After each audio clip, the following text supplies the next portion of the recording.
तो good morning all, let us start costing. आज हम मटेरियल इशू टेक्निक्स के अंदर, कल हमने base actual cost based technique खत्म की। आज हम जा रहे हैं बेस्ड ऑन एवरेज, ये वाली टेक्निक। अब बेस्ड ऑन एवरेज वालों में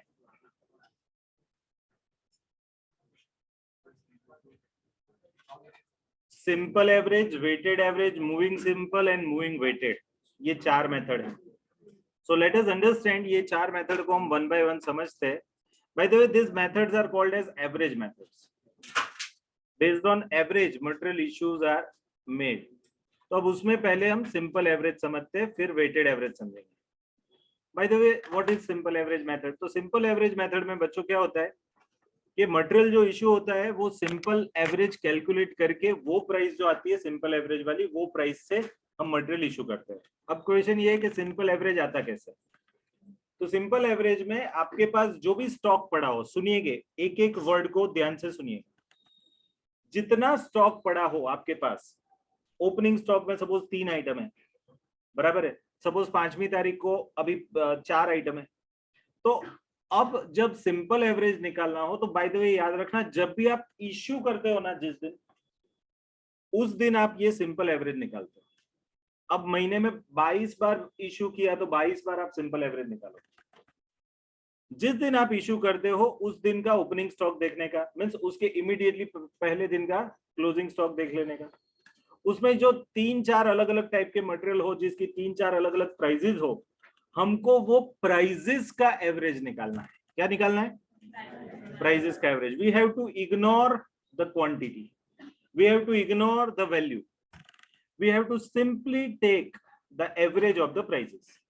मीन्स सपोज एक उदाहरण देता हूं कि सपोज 5वीं तारीख है और स्टॉक में कुछ ऐसा पड़ा है, 100 यूनिट 8 वाले, 150 यूनिट 7 वाले, 200 यूनिट 9 वाले एंड 300 यूनिट 10 वाले, ऐसे 4 है 5वीं तारीख को। और 6ठी तारीख को मेरे को इश्यू करना है। इश्यू करते समय मैं सिंपल एवरेज निकालता हूँ। तो मैं क्या करूंगा, मेरे 6ठी तारीख को इश्यू करना है, बराबर। तो 6ठी तारीख से पिछला दिन मीन्स 5वीं तारीख, 5वीं तारीख का स्टॉक देखना है। उसमें मेरे को ये 4 प्राइजेस मिली, ये 4 का टोटल करो डिवाइडेड बाई 4, ये 4 का टोटल करो डिवाइडेड बाई 4, कितना बचा? 15 + 10 25 + 9 34, 34 डिवाइडेड बाई 4, तो 8.5 would be the price at which you are going to issue the stock. आप 6ठी तारीख को जो भी इश्यू करो वो कितनी प्राइस से इश्यू करोगे? 8.5. Now is there any sense of making this? तो भाई कोई नहीं है, कुछ नहीं है, तो हम ये स्टाइल से चालू करते हैं। ऐसा उन्होंने किया है, बाकी कोई सेंस नहीं है, लॉजिक नहीं है कि प्राइस का एवरेज क्यों लिखे, अकेली प्राइस का एवरेज। अब मैं एक उदाहरण देता हूं, जरा ध्यान से देखिएगा। सपोज थोड़ी क्वांटिटी चेंज करता हूं, ये जो क्वांटिटीज लिखी है ना उसमें थोड़े चेंज कर रहा हूं, जरा देखिएगा। क्वांटिटीज, प्राइस में चेंज नहीं कर रहा हूं। सपोज मेरे पास 1 यूनिट 10 रुपए का है, 1 यूनिट 9 रुपए का है, 500 यूनिट 8 वाले है, 600 यूनिट 7 वाले है। मेरे पास टोटल 1102 यूनिट पड़े, बराबर है। अब मेजर यूनिट्स मेरे 1100 यूनिट तो 7 से 8 की रेंज में आए, तो प्राइसिंग वो चीज को भी ध्यान में रख के बनना चाहिए। बट है ना, नहीं, प्राइस तो यही बनेगी 8.5। इसमें ये एक ही यूनिट है। अब चलो इसका 15 प्राइस है ऐसा मान लो, तो अब आप निकालो, और इसका 12 प्राइस है ऐसा मान लो। गजब कब बढ़ जाएगा आप देखो। 12 + 8 20, 20 + 15 35 + 7 42, 42 प्लस डिवाइडेड बाय 4 10.5। बोलो 10.5 से इशू करोगे। अब आप मेजर स्टॉक 8 पे या 7 पे लाए हो, बट इश्यू 10.5 पे कर, और वो 10.5 प्राइस में जो आपने लिया वो 4 अलग अलग टाइप के मटेरियल में से एक ही मटेरियल 4 अलग अलग प्राइस वाले, ये इमरजेंसी परचेज करने गए होंगे तब लाए होंगे। अब उसकी प्राइस से ये 12 और 15, उसका कितना हैवी इन्फ्लुएंस है कि ये 8 और 7 एवरेज तो 7.5 के आजू बाजू होना चाहिए, तो 7.5 की जगह 10.5 हो रहा है। तो ये है ना बड़ी लिमिटेशन है ये मेथड की। और ये मेथड की लिमिटेशन दूर करने के लिए एक दूसरी मेथड बनी जिसका नाम है weighted average. and this is to be treated as the best method among all others. अगर FIFO छोड़ दो तो उसके अलावा सबसे बेस्ट मेथड है तो वेटेड एवरेज. और कंपनियों में रियल लाइफ में ये वेटेड एवरेज एंड FIFO ये दो ही यूज होती है. 90% FIFO लोग यूज करें, बट 10% चांसेस है कि अगर कुछ दूसरा यूज हो रहा है तो वेटेड एवरेज करें. ठीक है, बाकी की तो सर सिर्फ बुक के लिए पढ़ते हैं मेथड्स. रियल लाइफ में ये सब मेथड यूज नहीं हो रही. FIFO एंड वेटेड एवरेज ये दो ही मेथड यूज हो रही. बराबर. रियल लाइफ अगर आप एज ए कॉस्ट अकाउंटेंट कोई कंपनी में कॉस्ट ऑडिट में गए, उसकी कॉस्टिंग सिस्टम देखी, स्टॉक देखा, उसका वैल्यूएशन देखा, इश्यू देखा, तो आपको दिखेगा कि मोस्ट ऑफ जगह कौन सा फॉलो हो रहा है, FIFO या फिर वेटेड एवरेज. बराबर है. तो ये सिंपल है. अब वेटेड एवरेज में क्या है सर, वेटेड एवरेज में सिर्फ ये प्राइस नहीं लेने की, प्राइस के साथ क्वांटिटी का मल्टीप्लीकेशन करो. मींस करो क्या, ये सभी का मल्टीप्लीकेशन करो. चलो 500 इंटू 8 कितना होगा, 4000. 600 इंटू 7 4200 ना, 4200. फिर ये कितना है 12 और ये कितना है 15. ये टोटल करो अब ये सबका 8227 आया, और उसको क्वांटिटी से डिवाइड करो. ये 500 प्लस 600 प्लस ये, तो मीन्स 1102 क्वांटिटी 7 पॉइंट. तो ये रियल में वेटेड एवरेज प्राइस है. Are you getting? तो यहाँ आप वेटेड एवरेज से करोगे तो ऐसा आपको गिनना है. Everyone able to understand? चलो डन है. तो ये मैंने आपको बता दिया simple average and weighted average. आगे और भी है 2-3 जिसके अंदर मूविंग सिंपल, मूविंग वेटेड ऐसा है, बट वो मूविंग वाला कंसेप्ट लेटर ऑन पढ़ेंगे. बराबर. But I hope I made it pretty clear कि आपको ये कंसेप्ट समझ में आ गया. ओके, अब इसके सम्स करें. तो देखो अब मटेरियल इश्यू टेक्निक में आज 1-2 और इंपॉर्टेंट कंसेप्ट में समझाने जा रहा हूं ये टॉपिक के रिलेटेड. क्या कंसेप्ट है देखिए. कंसेप्ट का नाम है MRN. क्या नाम है? MRN and MIN. ये दो कंसेप्ट, एक का नाम है MRN, दूसरे का नाम क्या है MIN. MRN का फुल फॉर्म होता है मटेरियल रिक्विजिशन नोट. क्या होता है? Material requisition note. अब आपको मालूम है प्रोडक्शन, ये प्रोडक्शन डिपार्टमेंट में होता है और उनको रॉ मटेरियल चाहिए जो स्टोर्स में से मिलेगा. तो प्रोडक्शन वाला जब स्टोर्स डिपार्टमेंट वाले के पास से मटेरियल मंगवाएगा तो कुछ प्रोसेस होगा, कुछ उसका डॉक्यूमेंटेशन होगा जिसके बेस पे हम अकाउंटिंग वगैरह कर पाए. तो उसके लिए जो प्रोसेस है ना उसमें आता है MRN, material requisition note. Production department का हेड है, वो एक ऐसा नोट बनाएगा और स्टोर्स वाले को भेजेगा कि भाई we need this much quantity of this material, this much quantity of this material. तो वो MRN भेजेगा, material requisition note. So it is one kind of a requisition, requirement. बराबर. रिक्वायरमेंट मटेरियल की किसके पास होती है? तो डेफिनेटली प्रोडक्शन वालों के पास. तो वो MRN मंगवाएगा, मीन्स MRN इशू करेगा. वो MRN स्टोर्स वाले डिपार्टमेंट में जाएगी, वहां एक स्टोर कीपर होगा, वो MRN को पढ़ेगा, उसमें सिग्नेचर देखेगा कि यस ये तो ये प्रोडक्शन डिपार्टमेंट 1 के जो हेड है, प्रोडक्शन हेड, उसके साइन वाला है, तो इनको तो इशू करना है. वो साइनिंग अथॉरिटी उसको मालूम होगी कि ये 5 डिपार्टमेंट है, हर एक के कुछ ना कुछ हेड है और उसका उनका कुछ ना कुछ साइन है, उसके पास उसका स्पेसिमेन होता है. उसके बेस पे वो चेक कर लेता है और चेक करने के बाद क्या होता है, ये लोग गुड्स उनको भिजवा देते हैं. अब जब उनको भिजवाते हैं तब ये लोग क्या करेंगे, स्टोर्स वाले, उनके पास भी कुछ डॉक्यूमेंटेशन चाहिए. उन्होंने मंगवाया प्रोडक्शन वालों ने, तो वो डॉक्यूमेंटेशन भेजा उन्होंने MRN करके. तो स्टोर्स वाला जब वापस भेज रहा है तो वो भी कुछ डॉक्यूमेंटेशन करेगा. तो नॉर्मली क्या होता है, इसकी 2 कॉपी बना देते हैं, MRN की 2 कॉपी. एक वो भेजी जाती है जो MRN कहलाती है, उस पर वो स्टोर्स वाला क्या करेगा, एक सिक्का लगाएगा कि भाई दिस मच इश्यूड एंड वापस भेज देगा. एंड दूसरी कॉपी वो अपने पास रख लेगा. वो अपने पास जब रखेगा तो उसको मटेरियल इश्यू नोट के तौर पे रखेगा MIN.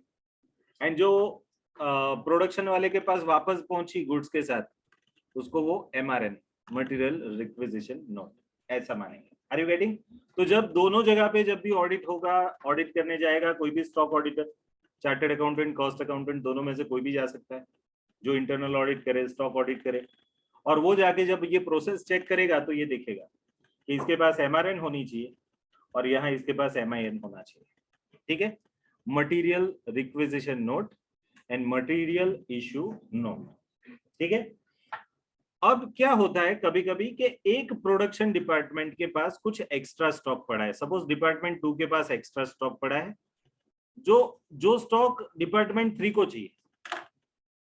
अब सपोज प्रोडक्शन डिपार्टमेंट 2 ने स्टोर्स के पास से रॉ मटेरियल एक्स के 100 यूनिट मंगवाए थे, 80 यूज हो गए, 20 बचे, तो 20 वो वापस करने वाला था स्टोर्स डिपार्टमेंट को। बट है ना, उसका बाजू डिपार्टमेंट वाला जो मैनेजर था ना, उससे बात हुई कैंटीन में, यार मेरे तो ये यूनिट मंगवाने हैं, तो बोलते मेरे पास एक्स्ट्रा पड़े। तो वो क्या करेगा, प्रोडक्शन डिपार्टमेंट 2 में से वो सीधा ही वो 20 यूनिट प्रोडक्शन डिपार्टमेंट 3 में भेज देगा।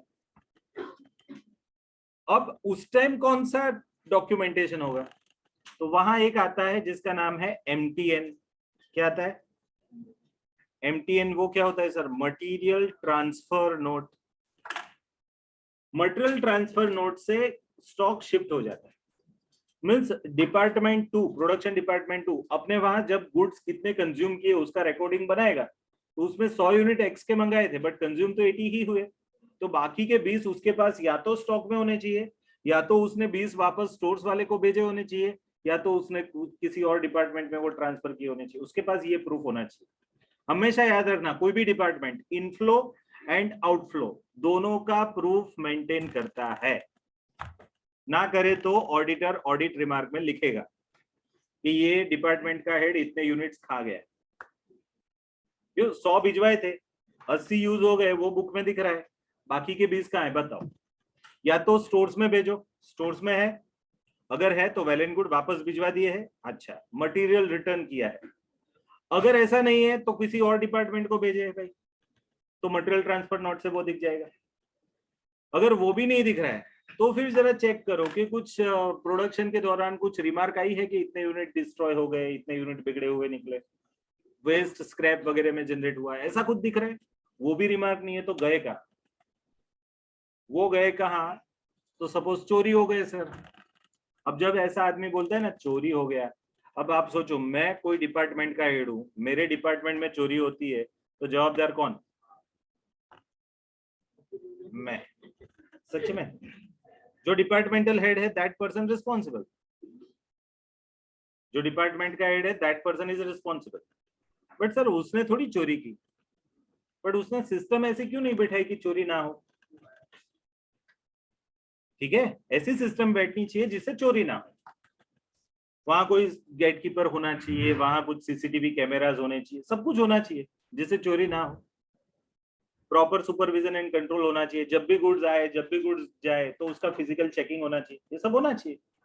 बट नहीं हो रहा है तो ये हो रहा है। अब जो हो रहा है तो उसके पगार में से रुपए कटेंगे, आप समझ लो, है ना? ये नेतागिरी है ना, या बड़े बड़े होद्दे संभालना, जितना प्रेस्टिजियस आपको लगता है ना उतना ही रिस्पॉन्सिबिलिटी वाला है। सीधी जेल हो सकती है। कोई बड़ा अगर क्राइम हो जाए ना तो जेल हो जाएगी। ठीक है, so that is what I this material requisition note, material issue note and material transfer note. Everyone clear? चलो सर, गुड्स एक्सेस पड़ा था, वापस भेज दिए, तो मटेरियल रिटर्न्ड नोट क्या आता है? अब है ना ये फर्क आएगा, ये आर में और ये आर में। ये पहला वाला आर है वो रिक्विजिशन, और ये दूसरा वाला आर है वो रिटर्न है। ये दोनों नोट इश्यू की जाती है प्रोडक्शन डिपार्टमेंट वालों के पास। कौन हेड इश्यू करता है? प्रोडक्शन डिपार्टमेंट का हेड। बट पहले वो स्टोर्स डिपार्टमेंट को गुड्स मंगवाने के लिए भेजता है, मटेरियल रिक्विजिशन नोट। अब एक्स्ट्रा यूनिट बचा, वापस भिजवा रहा है, तो material return note. Are you getting? तो this is whole concept about material requisition, material issue and material transfer.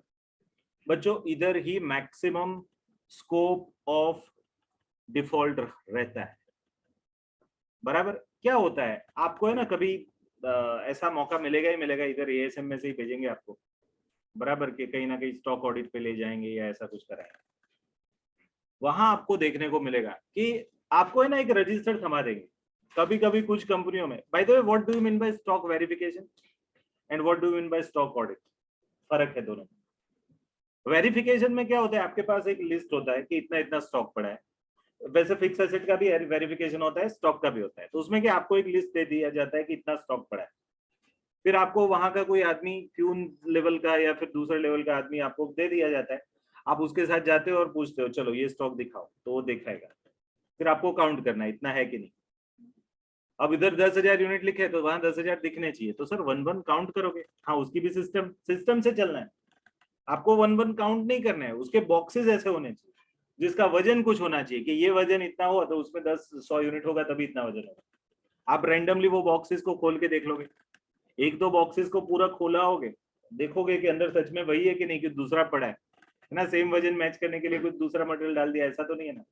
ये सब आपको देखना है उधर जाके, एंड फिर आपको रिपोर्ट देना है कि यस इतना इतना क्वांटिटी पड़ा है। अब वो क्वांटिटी चेकिंग, स्टॉक वेरिफिकेशन हुआ, फिर उसका वैल्यूएशन है, वो वैल्यूएशन करने के लिए अकाउंटिंग स्टैंडर्ड 2 फॉलो करना है, अगर वो अकाउंटिंग वैल्यूएशन है।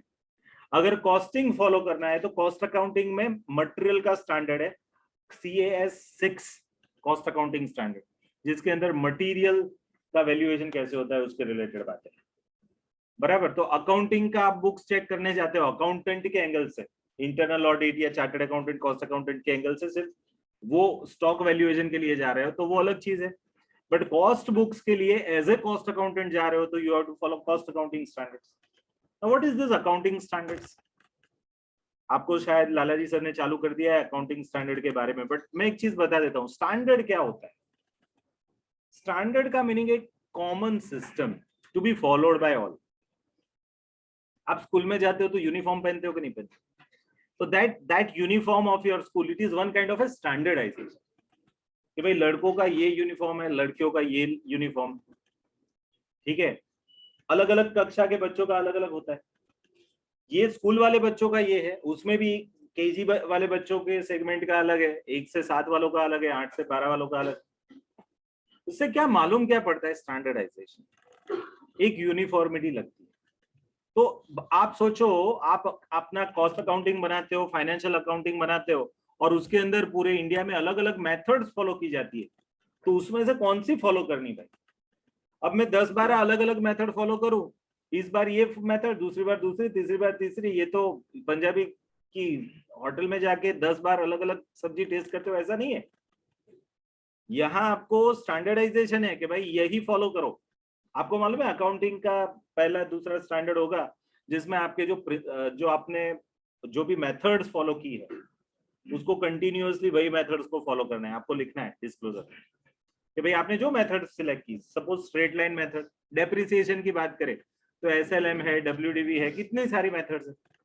अब सब लोग अलग अलग मेथड फॉलो करें, फार्मास्यूटिकल की 40 कंपनियां हैं बड़ी बड़ी, मेरे को प्राइसिंग के लिए देखना है कि भाई वैल्यूएशन, और उसके लिए कॉस्टिंग में सपोज ये SLM फॉलो कर रहा है, वो WDV, ये तीसरा कोई और मेथड, और उसमें भी ईयर्स अलग, ये 5 साल में डेप्रिशिएट कर देता है, ये 10 साल में, ये तीसरा वाला तो पहले साल में ही सब कुछ डेप्रिसिएशन कर देता है। वो 100% मेरी मर्जी भाई, मेरी कंपनी का मेथड है, मैं फॉलो करूंगा। अब आप सोचो तो वो कंपेयर कैसे करोगे उसके प्राइसिंग को, उसके कॉस्टिंग को कंपेयर कैसे करोगे। So that is why to compare that there must be uniform. आप सोचो, आप जितने बच्चे हो CMA की एग्जाम देने जाओगे बराबर, दिसंबर में ग्रुप 1 की, पेपर एक ही निकलेगा, स्टैंडर्डाइजेशन।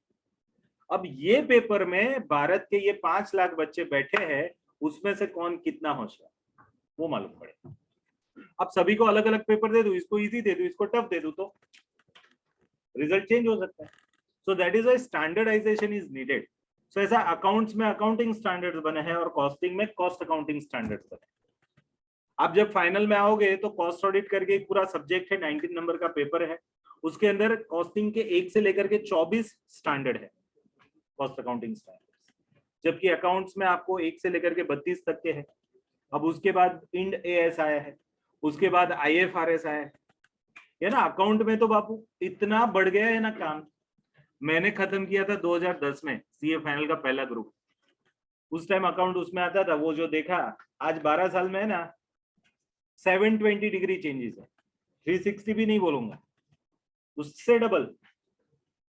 हम पढ़ते थे वो अकाउंटिंग स्टैंडर्ड थे, उसके बाद इंड एस, अब IFRS, बराबर। और सभी के लिए कुछ ना कुछ गाइडेंस नोट्स इशू किए। आदमी पागल हो जाए, मेरे जैसा आदमी अब अकाउंट पढ़ने अब बैठे ना, तो उसको तो नए से ही सीखना है, वापस से कहीं पढ़ने जाना पड़ेगा कि भाई पढ़ाओ, अतुल से बैठना पड़ेगा, भाई तू पढ़ा मैं पढ़ता हूँ, है ना। कुछ चीजों का टच ही नहीं होता है आपका, बट जो लोग डे टू डे अकाउंटिंग में इन्वॉल्व है उनको ये सभी का आइडिया होना चाहिए। सो दैट इज वाई आपके कोर्स में ये रखा है। अब मैंने मेरा स्पेशलाइजेशन कॉस्टिंग पकड़ा, तो अब मैं I am updated for cost accounting start, but not I am updated for financial accounting. But अगर मेरे को कोई कंपनी में जाके उसका फाइनेंशियल इम्पैक्ट देखना है, तो I must have my partner who is knowing about this, है ना। ऐसा जरूरी नहीं कि सिर्फ चार्टर्ड अकाउंटेंट ही उसके बारे में। आपको सीए में फाइनल में CFR करके आपको रखा है, कॉर्पोरेट फाइनेंशियल रिपोर्टिंग, उसमें पूरा यही आता है। सीए वाले जितनी डेप्थ में अकाउंटिंग स्टैंडर्ड इंड एस पढ़ते हैं ना, उतनी डेप्थ में आप पढ़ते हो। मार्केट में chartered accountant and cost accountant में मैं बताऊं 80-90% सिमिलरिटी है कोर्स में। मैं तो तीनों पढ़ाता हूँ, सीए भी पढ़ाता हूँ, CMA भी पढ़ाता हूँ, CS भी पढ़ाता हूँ, इवन बीकॉम, इवन MBA, सभी जगह पे मैंने देखा ये 3 प्रोफेशनल कोर्सेज में, पर्टिकुलरली CMA का कोर्स है ना 80% से। तो सर 2 इंस्टीट्यूट का मर्जर करा था, आपने किया ऐसा? ऐसा हो नहीं सकता। रीजन क्या है कि गवर्नमेंट ने ये दोनों इंस्टीट्यूट बनाए, वो अलग पर्पज से बनाए। एक का purpose financial books true and fair view बता रहे कि नहीं वो देखने का है, जबकि दूसरे का that is cost accounting institute का पर्पज क्या है, CMA के इंस्टीट्यूट का पर्पज क्या है कि भाई कॉस्ट रिकॉर्ड्स जो है वो प्रॉपर पिक्चर दिखाते हैं कि नहीं। दोनों का एंगल ही अलग है। फाइनेंशियल बुक्स आपको ओवरऑल प्रॉफिट और लॉस की फिगर बताता है, नेट प्रॉफिट, ग्रॉस प्रॉफिट वगैरह। यहाँ आपको product and service wise profit निकालना है। भाई मैं इलेक्ट्रॉनिक आइटम में बना रहा हूं, तो भाई पंखे में कितना प्रॉफिट, ट्यूबलाइट में कितना प्रॉफिट, ये LED में कितना प्रॉफिट, बल्ब में कितना प्रॉफिट, ये जानना है मेरे को। उसके लिए कॉस्ट अकाउंटिंग चाहिए। ओवरऑल कंपनी का चलो कितना प्रॉफिट है, तो उसके लिए फाइनेंशियल बुक्स देख लो। सो सभी के पर्पस अलग अलग है। ये शादी इम्पॉसिबल है, गुणांक मिलते ही नहीं, बराबर है। और अलग ही रहने चाहिए दोनों इंस्टीट्यूट। बट इंडस्ट्री वाले हैं ना बड़े होशियार, वो देख लेते हैं कि किसको उठाना है ना। 80% कोर्स तो सेम ही है, कोई भी अच्छा मिल जाए जो इंटेलिजेंट हो वो ले लेते हैं। सो है ना, आजकल मार्केट में आप जाओ, मैं बता रहा हूँ चार्टर्ड अकाउंटेंट्स है ना हमेशा इसका ये कॉस्ट अकाउंटिंग का थोड़ा घिसा पीटा बोलते दिखेंगे। रीजन क्या, उनको ऐसा लग रहा है कि this people are our competitor in industry if we are going for a job. Job में तो कोई फर्क ही नहीं है। मेरे को एक आदमी चाहिए प्रोफेशनल, तो वो CA भी चलेगा, CMA भी चलेगा, कोई भी चलेगा, आ जाओ, ऐसा है।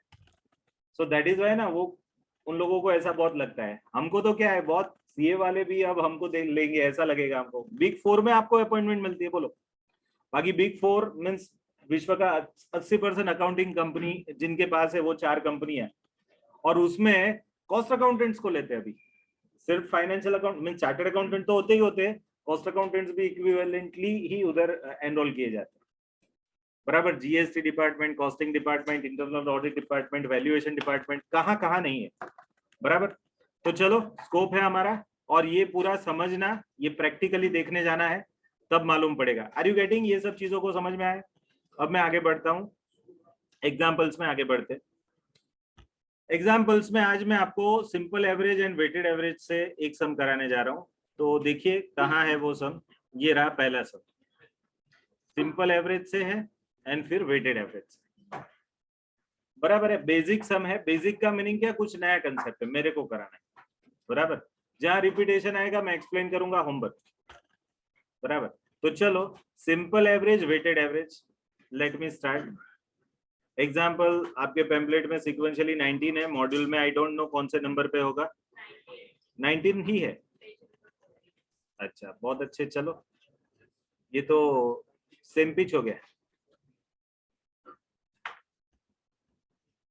तो शुरू करते हैं ये वाले सम को। इधर मैं सॉल्व करता हूँ इसको, कुछ भी नया होगा मैं पहले सॉल्व करूंगा आपके सामने। आपको इसकी प्रैक्टिस करनी हो तो क्या करना है मैं समझाता हूँ, अभी प्रैक्टिस पे आता ही हूँ। आपको आज के दिन में आपकी ऐप में मटेरियल कॉस्टिंग का भी स्कैनर दिखेगा। स्कैनर मीन्स क्या, पिछले 20 एग्जामिनेशन के पेपर्स सॉल्यूशन के साथ।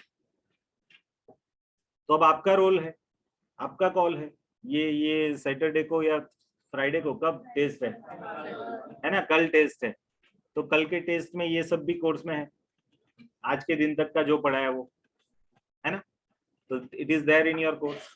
ओके, तो ये देना है आपको। सर तो उस टाइम पे लेक्चर होगा या नहीं होगा, है ना, क्योंकि टाइमिंग ऐसा लिखा हुआ है कि भाई ये टाइम पे test, instead of lecture there would be a test. तो हम टेस्ट के बारे में ना थोड़ा कल मैंने और अतुल सर ने डिस्कस किया है। अब एक यूनिफॉर्मिटी आज मैं अनाउंस कर रहा हूँ, डिस्कशन फाइनल है। Now there would be a test on every Sunday. कब तक, जब तक है ग्रुप। जब तक है ग्रुप मीन्स क्या है, दिसंबर में आपकी एग्जाम है, your group name is December 22 group 1, है ना। तो ये ग्रुप जब तक हम पढ़ाएंगे इधर 10 नवंबर तक पढ़ाएंगे, तो तब तक जितने संडे आएंगे हर एक संडे को test. This is number 1, this is decided and it would be done. अभी ये वीक में सर आपने तो 2 टेस्ट डाल दिए है, अब क्या करना है, सच में बताऊं क्या है। फ्राइडे और सैटरडे को I was there in one CMA conference, but that conference is to be cancelled because of this heavy rain. तो उसकी वजह से मेरे वो 2 दिन लेक्चर्स नहीं थे, आप देखना शेड्यूल में मैं था ही नहीं, और उसकी जगह दिवेश भाई का लेक्चर था, दोपहर के सेशंस आपके कर दिए हैं, तो मेरे नहीं थे, और उसमें ये टेस्ट लगाए। अब तो मैं हूं, तो मैं पढ़ाऊंगा, तो वो टेस्ट की जगह मैं पढ़ाऊंगा, वो दोनों लेक्चर जो है टेस्ट के उसकी जगह मैं आऊंगा पढ़ाऊंगा। आपका टेस्ट होगा संडे, बराबर है। बट सर संडे को अकाउंट का भी है, कॉस्टिंग का भी, हाँ Sunday is a test day. आपको लगता है संडे इज अ हॉलीडे, भूल जाओ भाई, it is a test day. Sir एक दिन 2-2 पेपर, यस फाउंडेशन वालों को तो एक दिन में 4-4 पेपर की आदत है ना, तो उन लोगों को तो कोई टेंशन नहीं, बीकॉम वाले आदत डाल देंगे, और क्या है ना। तो उसी दिन पेपर होंगे। सर पेपर कैसे होंगे, आपको टाइम देके लिखना पड़ेगा, ऐसे पेपर होंगे। मीन सपोज एक घंटे का टेस्ट हुआ या 1 घंटा 15 मिनट का टेस्ट रखा है, तो उतना होगा, आपको टाइम लगेगा उतना। कुछ प्रैक्टिकल क्वेश्चन लिख देंगे 2-3, चलो 10-10 मार्क के 3 क्वेश्चन है, तो हो गया ना, 20-20 मिनट तो 1 घंटा तो उसी में हो गया। फिर MCQ आएगा, छोटा मोटा दूसरा कुछ आएगा, तो ऐसा करके आपको 15-20 क्वेश्चन हर एक टेस्ट में होंगे, जिसमें MCQ भी होंगे, प्रैक्टिकल्स भी होंगे, सब कुछ होगा। कहाँ से पढ़ने का, जो मैंने पढ़ाया वो पढ़ने का, नंबर 1। नंबर 2 कहाँ से पढ़ने का, स्कैनर रखे, क्यों रखे, पढ़ने के लिए ही रखे। तीसरा एक और चीज मैं रिलीज करने जा रहा हूं, and that is your objective materials. Means MCQ level का पूरा मटेरियल है, पूरे सब्जेक्ट का रेडी है, अराउंड 40-50 पेज होगा, आई डोंट नो कितना, बट उसके अंदर आपके 4 सोर्सेस में से MCQ मैंने उठा लिए। एक आपका मॉड्यूल, दूसरा आपका स्कैनर, तीसरा आपका वर्कबुक, एंड चौथा आपका बिट क्वेश्चंस। ये चारों इंस्टीट्यूट इश्यू करता है एक्सेप्ट स्कैनर। हम लोगों ने मेहनत की, इकट्ठा किया सब आपके लिए, ग्रुप वाइज, पेपर वाइज, और अब इसका मटेरियल आपको इश्यू कर दिया जाएगा, ठीक है। तो MCQ के लिए, ऑब्जेक्टिव क्वेश्चंस के लिए you can use that, but ये सिर्फ ऑब्जेक्टिव क्वेश्चन का थोड़ा टेस्ट है, इसमें तो डिस्क्रिप्टिव भी है, कुछ शॉर्ट नोट्स भी आएगी जो अगर मैंने पढ़ा है, जैसे कि EOQ का assumption that I explain, तो that can be asked to you, है ना। 4 assumption है, 3 मार्क 5 मार्क मैंने बोला ही है, बराबर, ऐसा कुछ भी हो सकता है। तो जो भी पढ़ाया दैट इज द बाउंड्री, और उसमें से आएगा, ठीक है। सो प्रिपरेशन करनी है आपको, चलो सिंपल एवरेज से करते हैं, ये ना बड़ा इंपॉर्टेंट है। Test paper by the way कैसे आएगा, है ना, ये क्वेश्चन है आपको। टेस्ट पेपर आपको आपकी ऐप पे आएगा। सुनो सुनो सुनो, मेरा जवाब सुनो, पहले मेरे को एक्सप्लेन कर देना, आपने सवाल पूछा तो जवाब दे देना। पेपर आपको ऑनलाइन ऐप में दिखेगा, ठीक है। उसमें प्रैक्टिकल क्वेश्चन आए तो सर क्या करने का, पेपर तो उधर दिखेगा ना, जवाब आपको लिखना पड़ेगा आपकी सप्लीमेंट्री में, बराबर है। फिर वहां सप्लीमेंट्री में लिखोगे, फिर कुछ फाइनल जवाब आएगा ना, वो फाइनल जवाब उधर आपके मोबाइल के अंदर जहां से आप पेपर दोगे वहां लिखना है, यू हैव टू राइट। तो अल्टीमेटली वहां जो लिख रहे हो that would be your main answer, और उसका प्रूफ क्या है, जो आपने लिखा होगा सप्लीमेंट्री में वो, बराबर है। तो करना क्या है, आपको वो सप्लीमेंट्री फिर रेडी करनी है, दूसरे दिन इधर दे देनी। सर फिर हमने चोरी किया तो, है ना, मेरे ये ऐसा क्वेश्चन मेरे को पूछो ही मत। आप मेरे को दिखाने के लिए टेस्ट दे रहे हो, नहीं भाई, आपको दिसंबर में क्लियर करना है, बराबर। हाँ, आपको ऐसा है कि सर हमको इधर आके बैठ के टेस्ट देना है तो आओ, मोस्ट वेलकम, बुलाएंगे, बराबर। बट नॉर्मली हम संडे को रखेंगे, आप अपने घर पे बैठ के शांति से दो, 12 घंटों का स्लॉट दे देंगे, सुबह 8 से रात को 10 बजे तक का टाइम दे देंगे, कभी भी दे दो टेस्ट, बराबर। बट आपको जवाब कब मालूम पड़ेगा उसका, जब टेस्ट का टाइम पीरियड हमने कंप्लीट लिखा होगा तब। मीन्स रात को 10 बजे मैंने टेस्ट बंद किया, तो 10 बजे के बाद जितने 70-80 लोग हो आप सभी का जवाब अंदर दिखेगा, इसके कितने मार्क है, इसका क्या गलत किया सही वो भी दिखेगा, बराबर है, क्लियर है।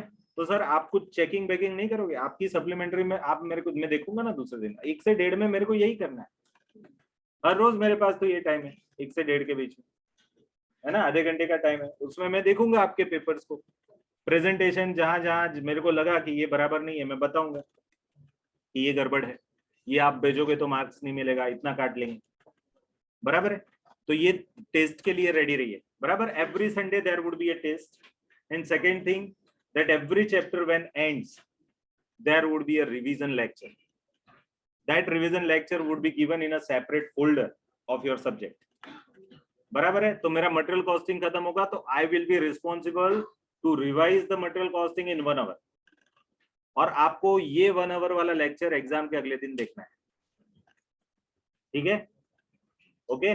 तो this would be the system, आपको है ना सिस्टम थ्रू पास करा देंगे, एंड हम सिस्टम ही ऐसी रखेंगे जिससे पास होने में कोई प्रॉब्लम ना हो, but you must be a part of that system from day 1 to last day.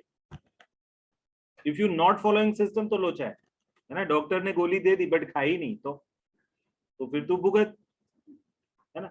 चलो, तो अब देखते हैं ये पहला sum, simple average and weighted average. क्या सिखाया सिंपल एवरेज, प्राइस का एवरेज। तो चलो प्राइस का एवरेज कब निकालने का, प्राइस का एवरेज कब निकालने का, जिस दिन इश्यू करो तब, बराबर है, ओके। तो चलो सिंपल एवरेज से मैं शुरू करता हूं। देखो, prepare a statement showing pricing of issues on the basis of simple average and weighted average. हाँ, ये रिकॉर्डिंग चल रहा है, हाँ चलो। तो simple average and weighted average, उसका ये सम करना है, पार्ट ए में सॉल्व कर रहा हूं, सिंपल एवरेज। चलो, आप देखो कौन कौन से दिन पे गुड्स आए हैं, रिसीव कब हुए, तो परचेज किए वो सब रिसीव वाले हैं, एंड जब हमने इश्यू किए हैं उतनी बार हमको ये वाली एवरेज मेथड से कैलकुलेशन करने पड़ेंगे। ये 5वीं तारीख को, 13 तारीख को, 18 तारीख को एंड 25 तारीख को आपको सिंपल एवरेज प्राइस निकालनी पड़ेगी, बराबर है। जब आप इश्यू करते हो तब प्राइस निकालते हो। नियम क्या है, जिस दिन इश्यू करते हो उस दिन का ओपनिंग स्टॉक या फिर उसके अगले इमीडिएटली प्रीसीडिंग डे का क्लोजिंग स्टॉक देख लो, उसमें जो प्राइस बनी है वो प्राइस का एवरेज निकालो, बराबर है। उसका अलग से वर्किंग करके दिखाने का, यस वर्किंग करके दिखाने का, ओके। तो चलो मैं अब शुरू करता हूँ। अब इसके प्रेजेंटेशन में थोड़ा अलग आएगा, मैं बता रहा हूँ, जरा देखिए क्या अलग आएगा। Everyone just focus now.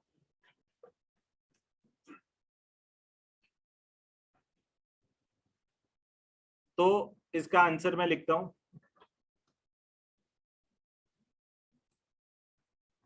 Stores ledger, बराबर है, that would be our target. उसका तो फॉर्मेट है हमारे पास।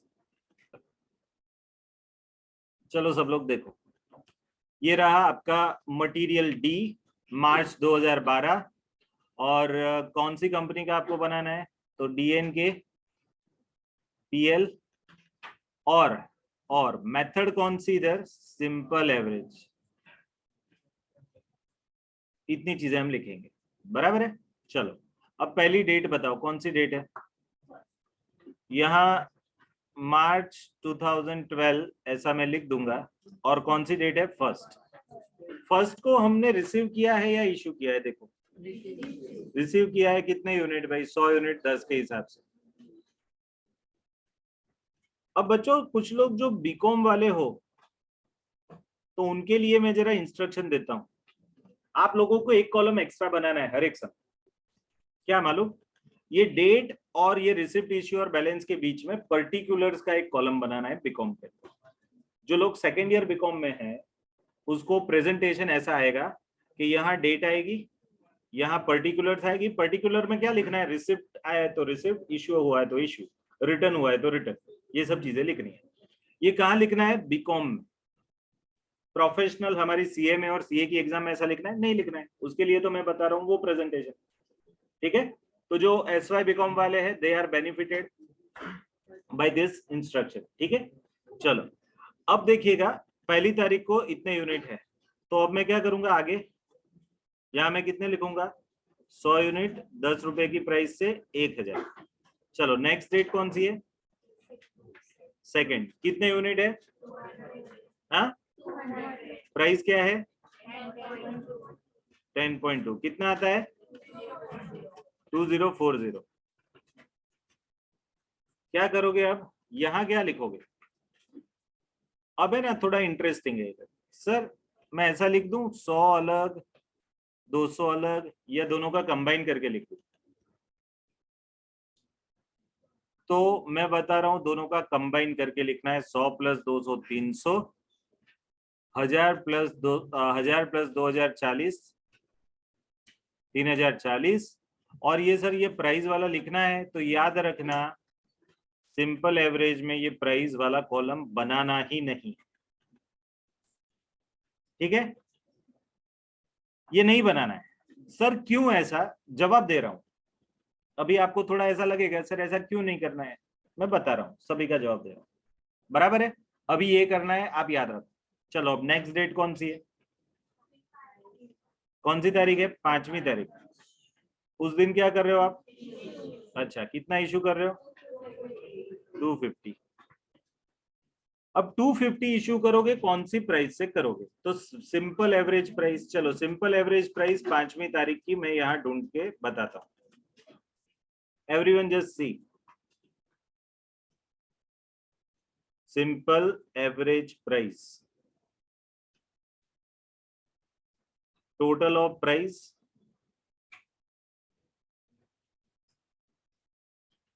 Divided by number of prices. अब कौन सी डेट है हमारी? ये है 5वीं तारीख, बराबर। तो 5वीं तारीख को 5th ऑफ मार्च 2012 को मेरे पास स्टॉक में क्या पड़ा था बताओ? स्टॉक में पड़ा था मेरे पास ये 300 यूनिट। 300 कैसे बना? 100 प्लस 200 मिला के। 100 वाले की प्राइस 10 है, 200 वाले की 10.2 है। तो मैं यहाँ लिखूंगा 10 प्लस 10.2 डिवाइडेड बाई 2 प्राइस है 10.1। तो मैं इश्यू कितने से करूंगा? 10.1 से। That is my working. यहां मैं लिखूंगा कौन सा? 10.1। अब 250 इंटू 10.1 करो, 2525। अब 300 में से सीधे 250 गए, कितने बचे? 50। और 3040 में से 2525 गए। 3040 में से क्या गया? 2525। कितना बचा? 515। अब आपको समझ में आ रहा है कि हमने ये क्यों दो अलग नहीं लिखे? दो इसलिए अलग नहीं लिखे कि भी आपने 10.1 से इश्यू करना है तो कौन सा कम करोगे? अगर सपोज मैं ऐसा लिखता कि यहाँ 100 है, यहाँ 200 है, ये 10 वाले हैं, ये 10.2 वाले हैं, पर फिर नेक्स्ट टाइम 50 लिखूं तो कौन सा प्राइस वाला लिखूं? तो जो बचा है ना, उसकी जो कीमत बचती है ना, वो मेरे पास इतने अमाउंट का मटेरियल था और उसमें से मैंने इतने अमाउंट का भेजा, अब जो बचा वो मैंने लिखा। Are you getting? So that is why ये हमको लिखना है, सो दैट इज वाई ये हम फॉलो करें, बराबर। इसलिए हमें ये इंडिविजुअल बाइफर्केशन रखने की जरूरत नहीं। क्लियर? लॉजिक समझ में आ गया? सभी का कन्विक्शन क्लियर है? कन्विक्शन का मीनिंग क्या है? Firm understanding. परफेक्ट अंडरस्टैंडिंग हो गई हो तो मैं आगे बढ़ू। ओके चलो, फिफ्थ के बाद कौन सी डेट आती है देखो तो 7th। परचेज किया 200 यूनिट 10.5। अबे ना जरा ध्यान से, कौन सी तारीख है? 7। 200 यूनिट 10.5। अबे ना एक सेंटेंस बोलता हूं अभी, रिलेवेंस 2 ट्रांजैक्शन के बाद मालूम पड़ेगा। मेरा सेंटेंस ये है कि माइंड में, बैकअप माइंड में आप फीफो रेडी रखना। क्या बोल रहा हूं मैं? बैकअप माइंड में आप फीफो रेडी रखना। ठीक है, ये सेंटेंस का मीनिंग अभी 2 लाइन लिखने के बाद समझाता हूं। चलो, 200 इंटू 10.5 कितना आया? कितना? 2100। अब मैं क्या करूंगा, ये 50 में ये 200 ऐड करूंगा, 250 हो जाएंगे। ये 515 में ये 2100 ऐड करूंगा, 2615 होगा। चलो, 7 के बाद कौन सी तारीख? कितने यूनिट्स परचेज किए? 300। प्राइस क्या है? 10.80। चलो, 300 इंटू 10.80 32। अब वापस ऐड करो, 250 इंटू प्लस 300 550, ये 2615 प्लस 3240 कितना? 5855। अब कौन सी तारीख है? तब क्या करना है? इश्यू। यस, कितना करना है? अब मेरा वो सेंटेंस याद कर, माइंड में बैकअप में क्या होना चाहिए? फीफो। अब जरा ध्यान से देखिए, हमको क्या करना है, ये तारीख को 13 तारीख को जब इश्यू करना है तो उस दिन का ओपनिंग स्टॉक, दैट इज उसकी इमीडिएटली प्रीसीडिंग डे का क्लोजिंग स्टॉक, उसका इमीडिएटली प्रीसीडिंग डे वैसे तो 12वीं तारीख होती है, बट 10 तारीख के बाद कुछ ट्रांजैक्शन ही नहीं हुआ, तो 10 का जो क्लोजिंग स्टॉक है वही 12वीं का क्लोजिंग स्टॉक होगा और वही 13वीं का ओपनिंग। तो ये 550 यूनिट में जितनी जितनी प्राइजेस इन्वॉल्व है ना, वो लेनी है। तो सर 550 में तो सभी होगी ना, ये 10, 10.2, 10.5, 10.8 चारों? आंसर है नो। मैंने बताया बैकग्राउंड में माइंड में फीफो रखो। Small announcement after break. तो अब जरा समझो, इधर सबसे कॉम्प्लेक्स मुद्दा अब चालू हो रहा है। यहाँ 90% लोग है ना गिर जाते हैं, मीन्स गलत आंसर लिख के आ जाते हैं, ये पॉइंट। अब मैंने बोला माइंड में, बैकअप माइंड में क्या होना चाहिए? फीफो। फीफो मीन्स जो पहले आया ना वो पहले गया वो। अब आप सोचो, पहले ये 100 आया था, फिर ये 200 आया, फिर ये जो 250 गए, वो जो 250 गए उसमें सबसे पहले कौन से गए होंगे? 100 गए होंगे, एंड फिर बाकी के 150 ये 200 में से गए होंगे। तो अब ये जो 50 बचा था उसमें प्राइसिंग कितना इन्वॉल्व होगा? ये 50 में प्राइसिंग कितना इन्वॉल्व होगा? 10.2। फिर ये जो 200 आए और ये 250 में आ गए, तो ये 250 अब ये 50 और 200 का बना हुआ है, उसमें एक प्राइस 10.2 वाली होगी और दूसरी 10.5 वाली होगी। जब ये 300 आए और ये 550 हो गया, तो 550 में पहले 50 की प्राइस 10.2, दूसरे 200 की प्राइस 10.5 एंड तीसरे 300 की प्राइस 10.8। तो मैं बताऊं, ये 550 में ये 3 प्राइजेस इन्वॉल्व है, 10.2, 10.5, 10.8। सर ये पहली वाली 10 नहीं? नो। क्यों? क्योंकि फीफो बैकग्राउंड में चलाओ, तो वो तो चला गया है, स्टॉक इश्यू कर दिया है, अब बचा ही नहीं है इधर 550 में, ये 100 के एक भी अवशेष बाकी नहीं है। Are you getting? 100 का कुछ नहीं, वो गया, आया था गया, अब वो है ही नहीं, तो उसकी प्राइस भी नहीं लेनी। मेरे पास जो स्टॉक पड़ा है वो जिस दिन की परचेज में से पड़ा है ना, उसकी प्राइस रखो। तो वो कैसे डिसाइड करेंगे? फीफो। माइंड में फीफो होनी चाहिए। तो अब ये 13 तारीख को जब आप वेटेड एवरेज निकालोगे, सॉरी सिंपल एवरेज निकालोगे, तो कौन सी प्राइजेस का निकालोगे? 10, 10.2, 10.5, 10.8 चारों? No, 10.2, 10.5 and 10.8। ठीक है, तो ये मेन मुद्दा है, मेन मुद्दा है, बराबर। तो यहां मैं लिखता हूं कौन सी तारीख आ रही है? 13 तारीख ना। तो ये वर्किंग देखो चालू हो रहा है 13 तारीख को, 13 मार्च 2012। 3 प्राइजेस 10.2 प्लस 10.5 प्लस 10.8 और डिवाइडेड बाय व्हाट 3। यहाँ डिवाइडेड बाय 2 मत करना, कुछ लोग है ना एवरेज करने के लिए 2 से ही डिवाइड करते हैं। अरे भाई 3 प्राइजेस है तो 3 से। देखो फॉर्मूला क्या लिखिए, simple average prices total of prices divided by number of prices. तो यहाँ 3 प्राइसेस का टोटल लिया तो ये टोटल ऑफ प्राइसेस, और कितनी प्राइस है 3 बराबर। तो चलो अब बताओ कितना टोटल है, 10.5 आ रहा है। तो 10.5 से इशू करेंगे 13 तारीख को। कितना 10.5 कितना हुआ 200 इंटू 10.5 हाँ 2100। 550 में से 200 गया 350। 5855 में से 2100 गया 3755। अब मजे की बात तो और है, नेक्स्ट डेट कौन सी 18 को कितने गए। अब मजे की बात है, अब देखना है ये 350 में से कौन कौन सी प्राइजेस इन्वॉल्व है। ये 350, अब जरा देखिएगा माइंड में क्या चलानी है, बैकग्राउंड में फीफो। तो देखो ये 10 का तो हिसाब पहले में ही हो गया था, ये सबसे पहले 10 का हिसाब तो पहले में ही हो गया था, इट इज डन पहले में। अब जब दूसरी बार ये 200 इश्यू किए, ये 250 गए ना, पहली बार ये 250 गए थे, 250 में ये 100 वाले 10 का तो हिसाब आ गया था। ये 200 में से 150 गए थे तो 50 अभी भी बाकी थे, वो 50 इसमें चले गए ये 200 वाले में। तो इन शॉर्ट जब ये 200 इशू किए तो 200 में ये सबसे पहले 50 इशू किए होंगे, मीन्स अब ये 10.2 का भी हिसाब खत्म। ठीक है, अब ये 200 में से पहले 50 गए, अब 150 में ये 200 वाली प्राइस सातवीं तारीख के 200 थे, उसमें से 150 गए होंगे, है ना। क्यों आप सोचो ये 250 गए कैसे, पहले 250 में ये 100 वाले प्लस इधर के 150 वाले, दूसरे वाले 200 गए तो इसमें ये जो बाकी के 50 बचे थे वे वो प्लस ये 7 तारीख के 200 में से 150, ऐसा करके ये 200 बना। तो अब मेरे पास बचा कितना है 350 में से ये 200 वाले के 50 बचे, तो ये 200 की प्राइस क्या है 10.5 और ये पूरे 300 बचे, 300 की प्राइस कितनी है 10.8। तो इधर दो प्राइजेस इन्वॉल्व है ये 350 में।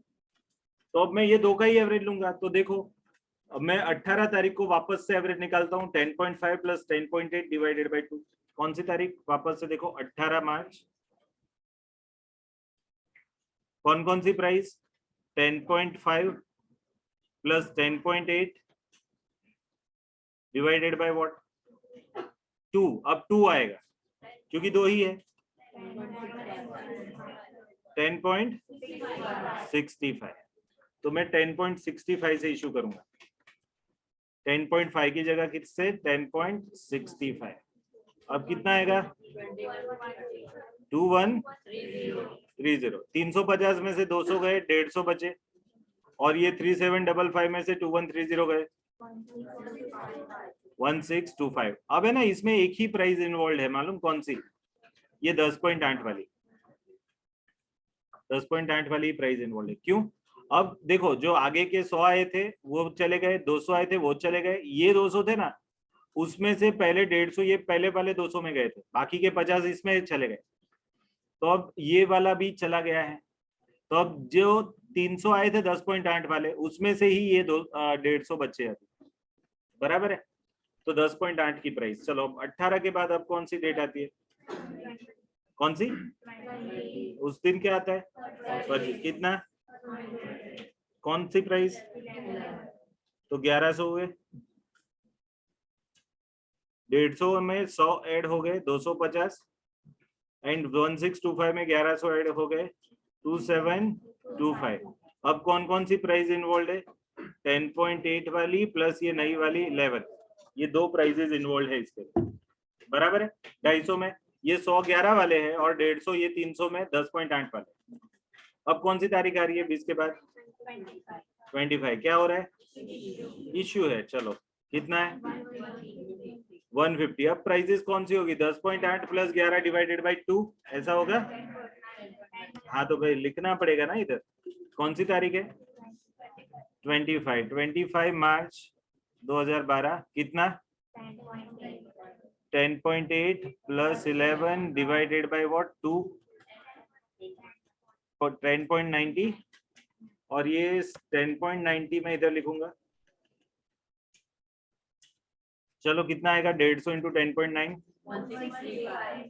16 250 में से 150 गए 100 बचे 27 25 माइनस 1635 कितना 1090 बराबर। अब यहाँ कौन सी प्राइस बची है? अब सिर्फ 11 वाली, ये 100 ये लास्ट में से ही बचे होंगे। अब ये 10.8 भी कंप्लीट हो गए। इसके 300 में से 150 इधर गए थे और बाकी के 150 इधर गए बराबर। ये 300 वाले में से 150 ये वाली 18 तारीख में, 200 में से 150 वो वाले एंड बाकी के 150 ये। अब वो खत्म हो गया, अब सिर्फ ये 100 बचा, वो भी 11 वाला। अब मजे की बात है, मेरे को मालूम है 100 यूनिट 11 वाले हैं। वैसे 1100 प्राइसिंग वैल्यूएशन होना चाहिए ना, 1100 नहीं हो रहा है, 1090 मेरे को मालूम है ना। ये 100 तो लेटेस्ट वाले ही है और उसकी कीमत कितनी है 11, तो उसका वैल्यूएशन कितना होना है? अगर मैं बुक वैल्यू भी निकालू ना तो 1100 होगी बराबर, बट मैं बुक वैल्यू वाइज नहीं जाऊंगा। If I follow simple average I will follow this valuation 100 unit का 1090। Are you getting? तो ये था सिंपल एवरेज। आया समझ में सभी को? ओके सो बहुत इंपॉर्टेंट चीज हमने डिस्कस कर ली।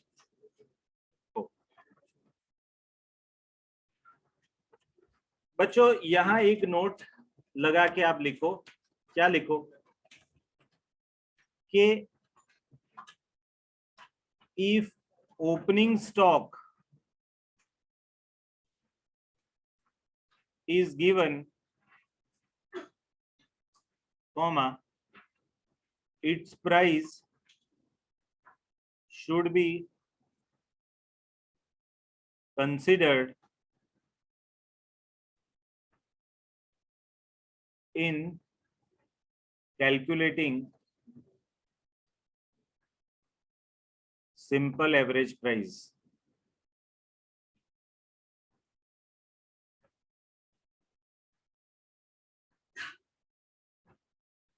If opening stock is given, its price should be considered in calculating simple average price. ठीक है, क्लियर हो? तो ये मिसिंग था उधर, वो रेफरेंस बुक में ये बच गया, साहब को भेजना पड़ेगा कि सर ये लिख दो एक लाइन, है ना। चलो आगे बढ़ते हैं। अब हम वेटेड एवरेज में जाते हैं। सेम सम वेटेड एवरेज से सॉल्व कराता हूँ, same example by following weighted average. तो चलो इसका भी फॉर्मेट ले लेते हैं। रेडी है फॉर्मेट, तो कॉपी पेस्ट ही करना है।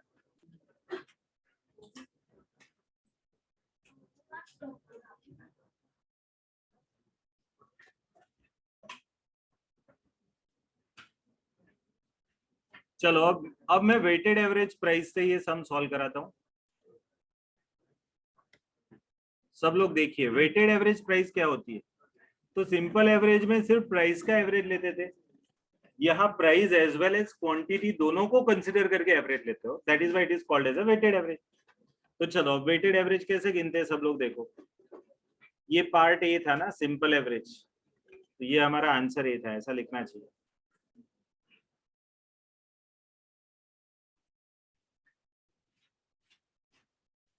और अब यहाँ आंसर बी आएगा वेटेड एवरेज।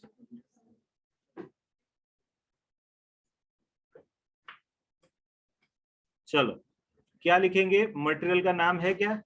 कुछ मटेरियल का नाम है ना, मटेरियल डी। तो यहां मैं लिखता हूं material D, weighted average stores ledger of D&K private limited for which, कौन सा? मार्च 2012।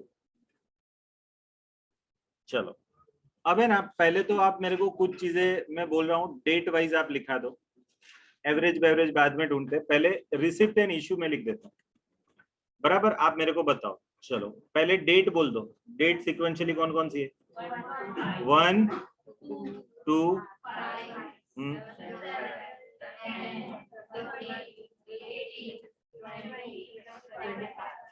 चलो अब इसमें रिसिप्ट वाला लिखाओ। फर्स्ट में कितना? Price so 1000। अब कौन सी तारीख में रिसिप्ट है? सेकंड में भी रिसिप्ट है। ओके 200 10.2 20 चलो फिर 7 को कितना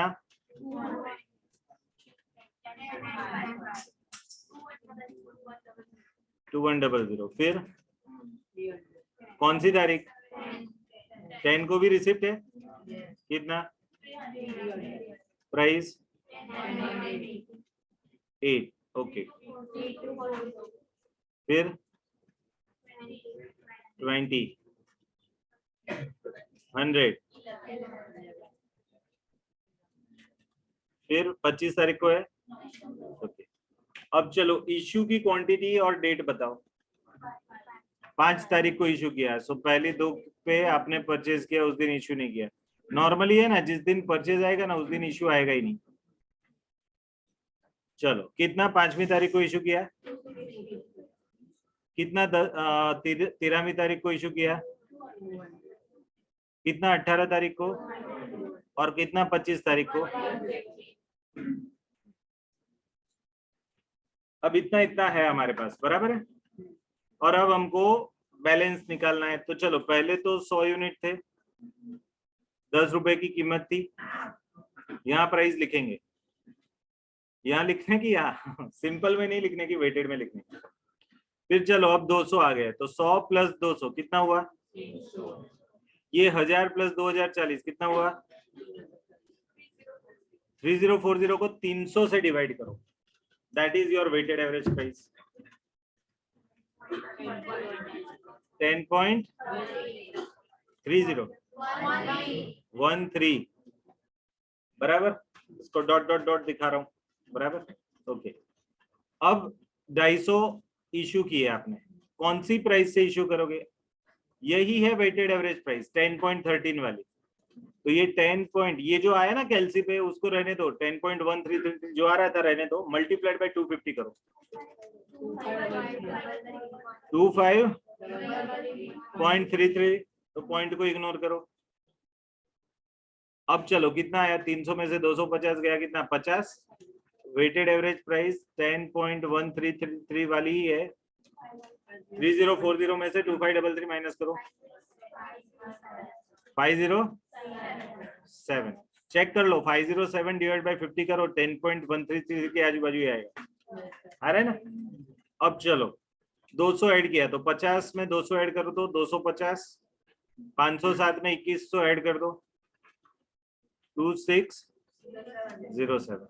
अब एवरेज प्राइस क्या आएगी 2607 डिवाइड बाय 250 दो डिजिट तक 10.43। चलो अब उसमें वापस से 300 ऐड करो 550 हो गए 2607 में 3240 ऐड करो 5847 डिवाइडेड बाय 550 10.63 बराबर। अब जब ये 200 इशू करोगे 10.63 से ही इशू करोगे और ये 200 इशू करोगे ये भी 10.63 से ही इशू करोगे। क्यों प्राइस चेंज होगा ही नहीं वेटेड एवरेज प्राइस है हमने एवरेज ऑलरेडी कर दिया है। चलो अब है ना 200 इंटू 10.6333 कितना आ रहा है 26.18 को इग्नोर कर देने का यहाँ भी 2126 ही आएगा सेम है। 550 में से 200 गए 350 350 में से 200 गए 150 प्राइस कितनी ये 10.63 वाला ही यहाँ भी 10.63 वाला ही चेक करो।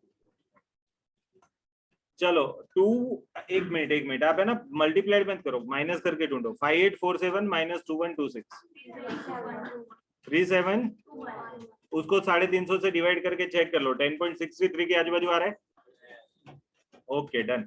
अब है ना 3721 में से 2126 माइनस करो 1 ओके 1595 डिवाइडेड बाय 150 करो 10.63 के आजू बाजू आ रहा है बराबर है। आगे बढ़ते 150 में 100 ऐड करो 250 1595 में 1100 ऐड करो, 2695 डिवाइडेड बाय 250 करो, 10.78 बराबर, डॉट डॉट डॉट रखता हूं। अब ये 150 गए, 10.78 पे ही गए, जो कैलसी पे था उसको रहने दो, मल्टीप्लाइड बाय 150 करो, कितना 1617 अप्रोक्स। 250 में से 150 गए 100, ये 10.78 के आजू बाजू, डॉट डॉट 2695 में से 1617 माइनस करो, 10 चेक करो, 1078 डिवाइडेड बाय 100 करो, आ रहा है। तो this is what your weighted average method is. Clear है? कोई डाउट किसी को भी? चलो बहुत अच्छे बच्चों, शॉर्टेज वाला एक कंसेप्ट है। मैंने आज आपको 2 एग्जांपल होमवर्क में दिए, एक तो ये स्कैनर के दिए और मेरे में से भी एक सम है शायद वो दिया है होमवर्क वाला। अब शॉर्टेज का कंसेप्ट जरा पहले समझाता हूँ। शॉर्टेज का मीनिंग क्या कि सपोज 15 तारीख को 300 यूनिट स्टॉक में होने चाहिए, 100 100 100 10 11 12 ऐसे 3 प्राइस के। अब जब आप फिजिकल चेक करने गए ना तो 295 यूनिट मिले, 5 नहीं मिले। फिजिकल चेकिंग करने के बुक में दिख रहा है, स्टोर्स लेजर में लिखा है, बट है ना 5 यूनिट नहीं दिख रहा है। तो अब क्या करेंगे, एंट्री क्या करेंगे स्टोर्स लेजर में? तो जब चेक करने गए नहीं मिले, कम मिले ना, तो वो 5 यूनिट को इश्यू किए हैं ऐसा मान लो।